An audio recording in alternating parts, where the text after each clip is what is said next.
فلسطین کی بات یہ ہے کہ ظلم کے خلاف اٹھنا ہے، اپنوں کے خلاف نہیں اٹھنا ہے۔ اگر ہم میں طاقت ہے تو ہم ظلم کے خلاف اٹھیں۔ یہ کیا ہے کہ اپنوں سے لڑنے کے لیے تیار ہیں اور ظلم کے سامنے دم دبا کر بھاگ جائیں؟ یہ شرافت انسانیت نہیں ہے۔ فلسطین آج یوم القدس رکھا اس لیے گیا ہے کہ یعنی ظلم کے خلاف اٹھنے کی ہمیں طور طریقے آنے چاہیے کہ ظلم کے خلاف کیسے آواز بلند کی جاتی ہے۔ اس کے علاوہ بہرحال فلسطین کو آزادی کے لیے جدوجہد کرنا یہ جہاد فی سبیل اللہ ہے، یعنی ہمیں کوشش کرنا ہے کہ فلسطین کو کیسے آزاد کرانا۔ بہرحال بچوں کے لیے جملہ کہہ دوں کہ میں فلسطین کہتا رہوں اور ان کی سمجھ میں نہ ہے کہ فلسطین اور کیا معاملہ ہے یوم القدس۔ یہ یوم القدس جو ہے یہ وہ مقام ہے جو فلسطین کے اندر بیت المقدس ہے۔ جیسے آج ہمارے پاس خانہ کعبہ ہے، کیونکہ بچے اس کو سمجھ جاتے ہیں، یہ خانہ کعبہ ہمارے پاس ہے آج، اس کی طرف ہم سجدہ کرتے ہیں، نماز پڑھتے ہیں، یہ خانہ کعبہ ادھر۔ یہ بیت المقدس جو فلسطین میں ہے، پہلا قبلہ ہمارا یہی ہے، یعنی مسلمانوں کا بیت المقدس اول جو ہے یہی ہے، ادھر ہی کو سجدہ کیا جاتا تھا، تو یہ ہمارا قبلہ اول ہے۔ خانہ کعبہ یہ مکے کے اندر ہی ہمارا قبلہ دوم ہے، دوسرا قبلہ ہمارا ہے۔ تو ہمارے لیے جو احترام اس قبلے کا وہ یہ احترام اس قبلے کا کہ دونوں طرف ہمارا سجدہ نماز پڑھی گئی ہے۔ تو بچوں کے لیے بارہ اشارہ کر دیا۔ تو اسی فلسطین کے اندر یہ بیت المقدس ہے، اس کے لیے آج جنگ ہے ہماری، یعنی ہماری جد و جہد یہ ہے کہ ہم ہر صورت میں کھڑے ہوئے ہیں میدان میں کہ ہم فلسطین کو آزاد کرائیں گے، اور جب تک ہم سکون سے نہیں بیٹھ سکتے جب تک کہ فلسطین کو آزاد نہیں کرا لیں گے۔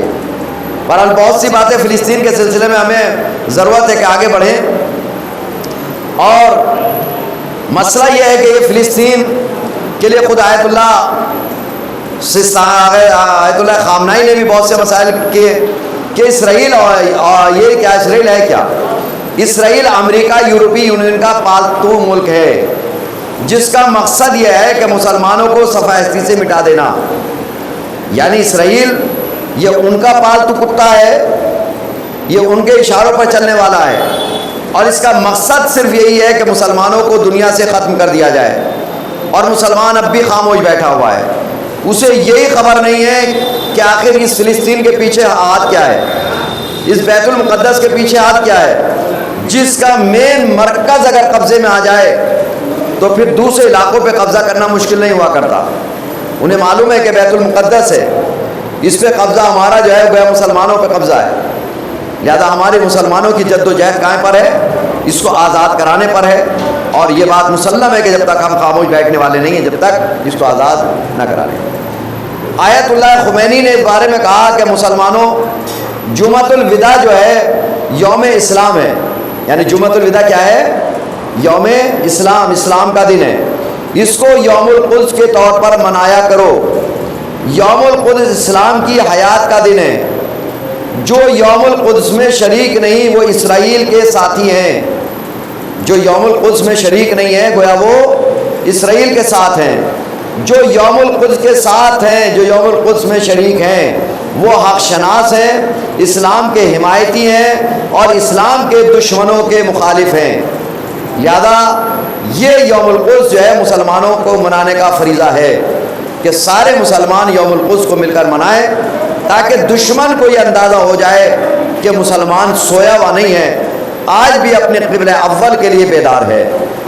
لہذا یہ فلسطین واقعاً ہمارے لیے ایک اہم پہلو ہے جس پر آج منایا جاتا ہے، لیکن کیونکہ حالات کے مد نظر نہ پچھلے سال عام طریقے پر ہم یوم القدس منا سکے اور نہ اس سال منا سکے۔